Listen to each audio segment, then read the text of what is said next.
Hi guys, welcome back to the channel. Today we're doing a review on my 2017 F56 Mini John Cooper work.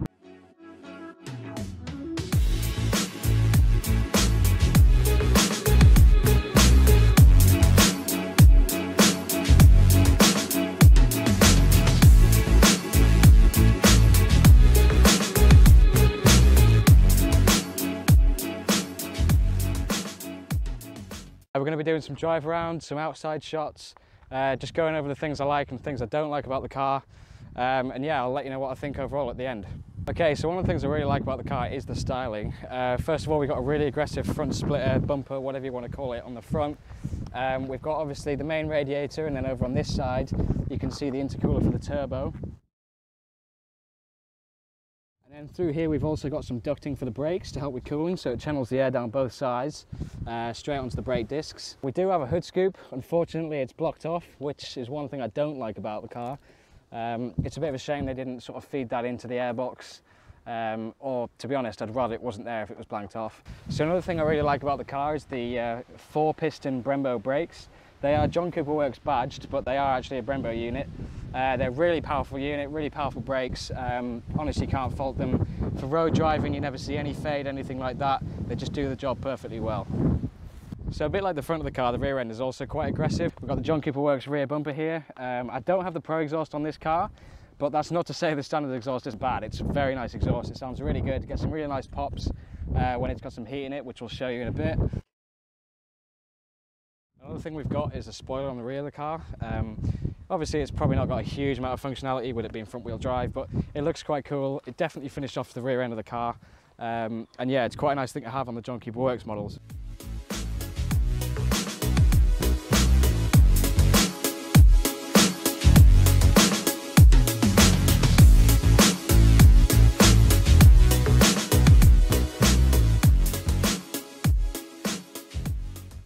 Okay, so in the interior of the car, it's really nicely done. The build quality is just really impressive. Obviously, it comes from BMW, so we've got a lot of their sort of materials on use in the car. The steering wheel is quite nice. It's a little bit wide. You can't quite get the grip you like on it, which I believe is actually the case with some M cars as well. The steering wheels are just a little bit too thick. We kind of got this fighter aircraft style switchgear, which looks quite cool, and some up here on the roof as well. The infotainment system is also really good in the car. It's quite comprehensive. This car has the Pro navigation, I think it's called. So it's a bigger screen, first of all, and obviously you've got the navigation. I believe this also has a concierge service. As to who's going to use that, really don't know. I've never used it personally, I don't think I ever will. But if you wanted to, you can ring up and they will give you directions to somewhere or help you out with the car. We've also got performance gauges, which show power and torque while you're driving, which is pretty cool. So yeah, I mean overall it's just a really nice place to sit and a really nice place to be. If you check out the seats as well, they're really nice aggressive style. These are actually Recaro John Cooper Works seats. So yeah, it's a unit made by Recaro. Really nice bolstering on the sides. It's a seriously aggressive seat. Nice support all around really. So I mean obviously this car is technically a 4-seater. It's not the biggest in the back. I mean you can fit people back there. But I wouldn't really want to be sitting back there for a long period of time. I think the legroom's all right, but as I say, it's not somewhere you want to spend an extremely long period of time. Okay, so under the bonnet we've got a 2-litre turbo. It's BMW's B48 unit, which is a 4-cylinder. It makes 231 horsepower. That's about 228 brake horsepower, and 236 pounds-foot of torque, which again is about 320 Newton meters. It's a twin-scroll turbo unit, so one thing you notice is the turbo lag is really minimal. It's great, you put your foot down even in the higher gears and it just spools up straight away and you're off. It's a serious amount of torque for such a light car.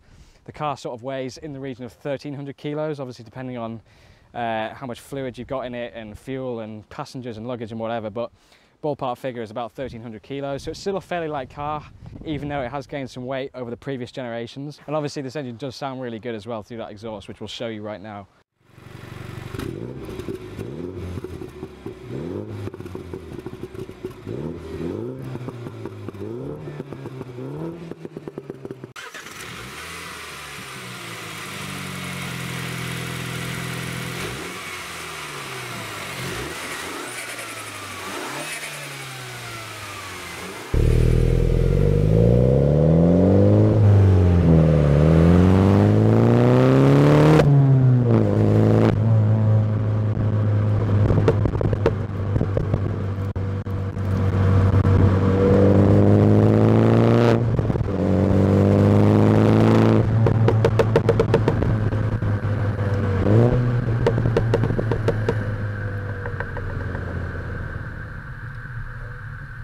Okay, so what's the car like out on the road then? Well, it's a good question. It is really nice to drive, I have to say.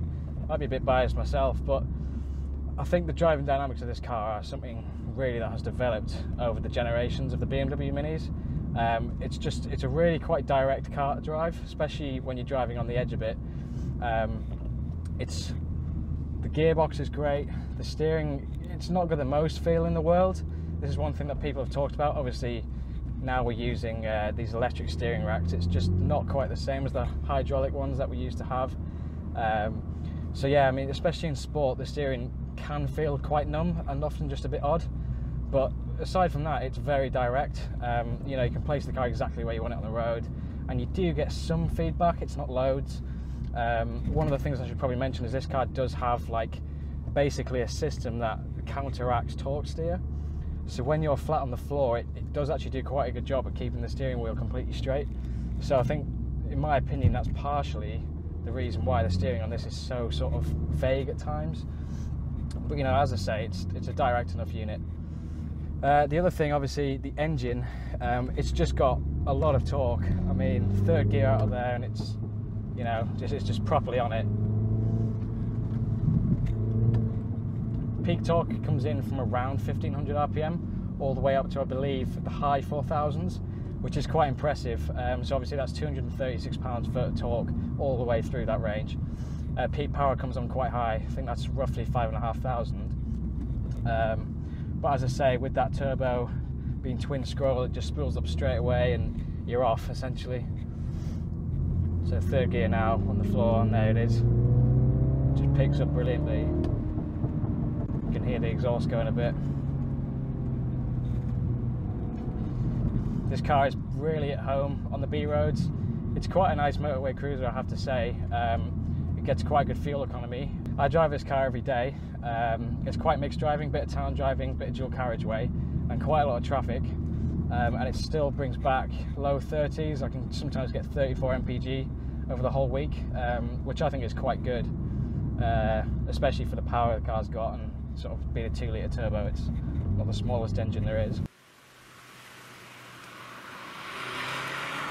So the other thing is the suspension. Obviously, being the John Cooper Works, it is quite a firm setup they've got on the car. So the actual springs are quite firm, but I mean, that's exactly what you should be having essentially on the car. It should be like that. Although the suspension is a little bit firm at times, especially with some of the potholes we have on UK roads, it can be quite brutal going through them. That mixed with the run flat tyres, which I'll get onto in a minute. The actual damping of the setup is properly sorted out for the road. It doesn't skip over bumps at all.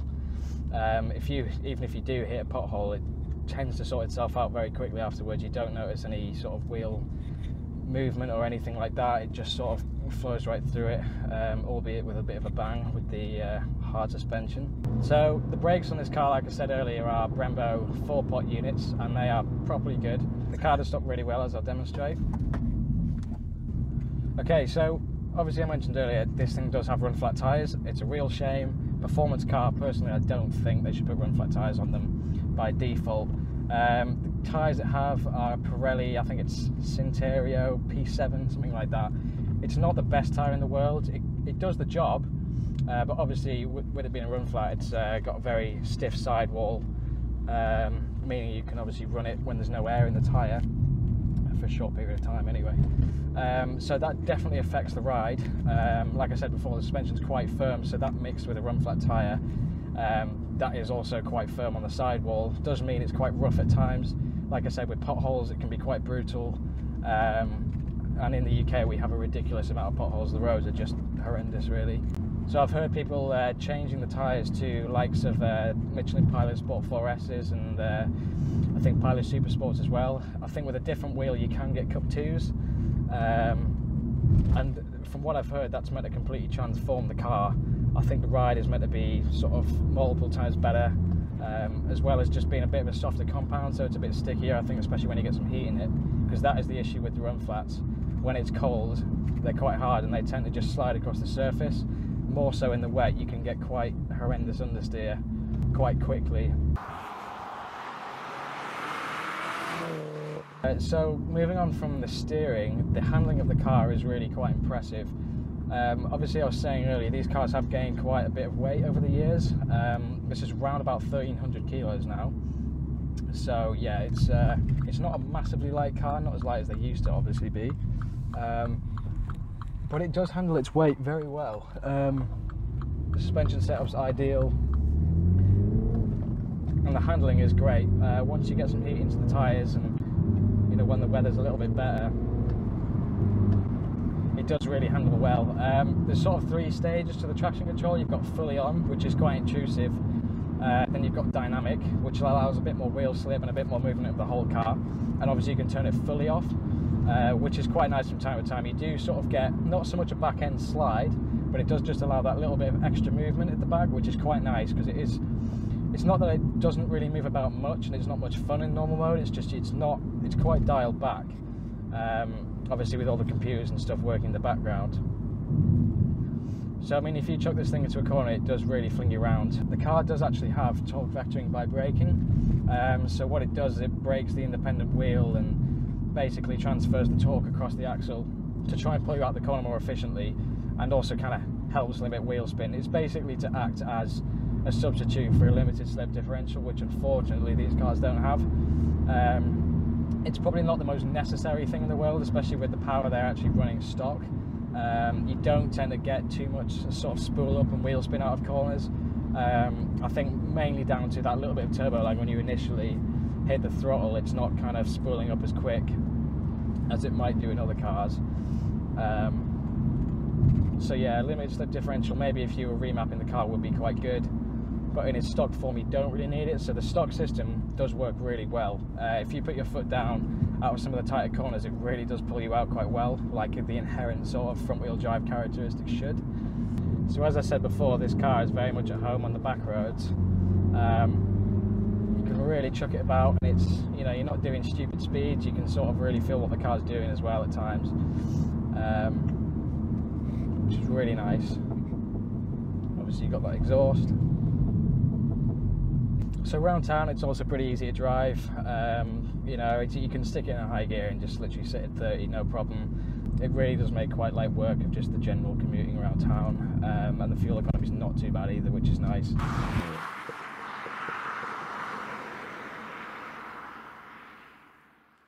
Okay, so the final part I want to talk about is the pricing. These cars start at roughly £23,000. That's without any options. So I think you'll probably find most of these cars have a good few £1,000s worth of options on them. I think this car roughly has about £5,000 worth of options on. So that is the chili pack, which is quite a nice one that a lot of people go for. That gives you the seats and a few extra bits as well. Red roof is one of the things. The second is the Media XL pack. So the Media XL pack gives you obviously the wider screen, as I showed earlier, and it gives you an uprated nav and all that stuff. So it's not necessities, but obviously that's quite nice to have on.